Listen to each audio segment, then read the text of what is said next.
The video that I'm about to share with you guys, let us make it go viral. Nana Akufu Addo of Ghana. Ghanaians for voting for this one, I salute. This is a move in the right direction. Just listen to this speech. Just listen to this speech.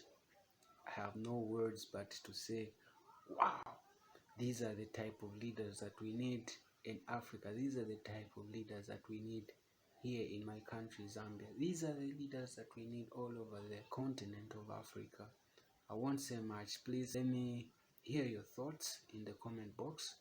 It is obvious that the aid pass will not take Africa to where it has to be. We do not want to be a scar on anybody's conscience. We do not want to be pitted. We do not want to be either pawns or victims. And we certainly do not want headline writers to continue to compete to find the most lurid adjectives to describe our continent and its peoples.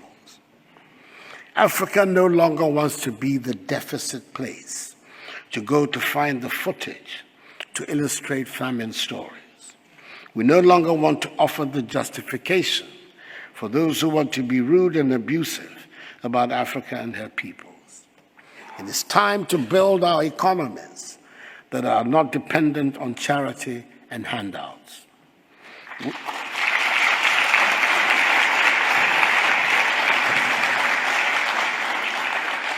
We understand the aid fatigue phenomenon.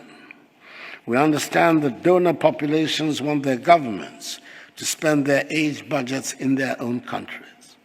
We have learned from long and bitter experience that no matter how generous the charity, we would, and indeed, we have remained poor. I spoke right at the beginning of this conversation about facts and figures on which we can all agree. Ours is a rich continent, has the world's second fastest economic growth rates, the world's fastest growing region for foreign direct investment, and in possession of nearly 30% of the Earth's remaining mineral resources. And yet, the masses of the African peoples remain poor. Let us look for a moment at a country right in the center of the continent, the Democratic Republic of Congo.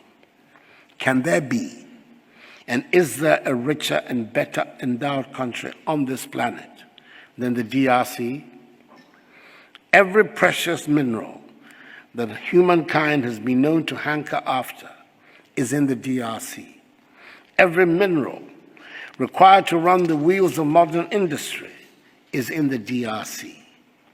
Why is the DRC currently supplying the largest number of people seeking refugee status that arrive in the United States of America? Why is the DRC listed among the poorest nations of the world? This is not right. We need to change the statistics. If we simply ground and sold the cocoa in paste form, instead of selling the cocoa beans, we double our earnings. In much the same way as we would double our earnings from gold if we sold it refined, then its raw state. We are determined to process these products. I do understand that there are nations who have built their industrial complex around the value chain of our raw commodities. It is time to transform that setup. It is time we were responsible for processing our own resources. It is time that we in Africa manage our resources well to generate wealth for our population. The report of the panel, chaired by the highly respected former South African President Thabo Mbeki, on the illicit flow of funds from Africa, raises the lid on many had always suspected, but did not have the figures to support. According to the report, Africa is losing annually more than 50 billion United States dollars through illicit financial outflows. The report revealed further that between 2000 and 2008, 252 billion United States dollars, representing 56.2% of the illicit flows of funds from the continent was from the extractive industries, including mining. Even when we think we're dealing in an area of with a level playing field, like trade, it turns out Africa gets a bad deal. The recent reported events between the government of Tanzania and the mining companies that operate there ought to give all of us cause for pause. For the avoidance of doubt, and just in case there was anyone who was unaware of my personal beliefs and those of my party, the New Patriotic Party, I support and believe in business and in the private sector as the generator of wealth and jobs. But surely, investors and business people give the private sector a bad name if they persist in treating Africa as the place to make extraordinary returns on money. Investors find innovative ways to avoid paying the taxes that they should in the African countries in which they operate. And a recent example in the BBC report showed an example of this in the fishing industry.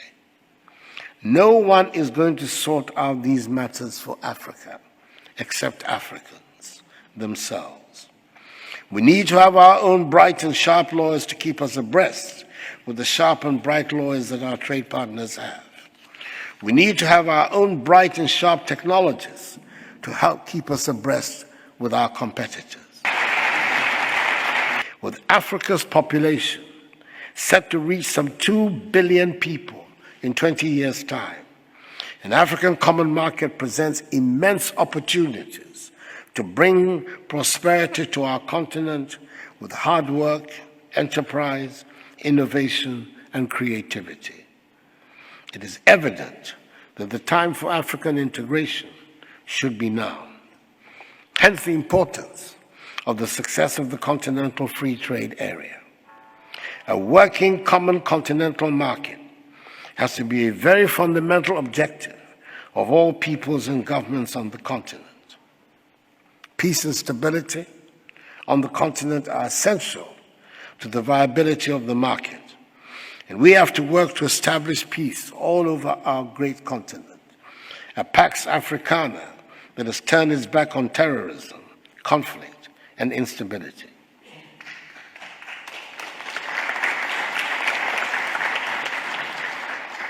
A new paradigm of leadership is called for.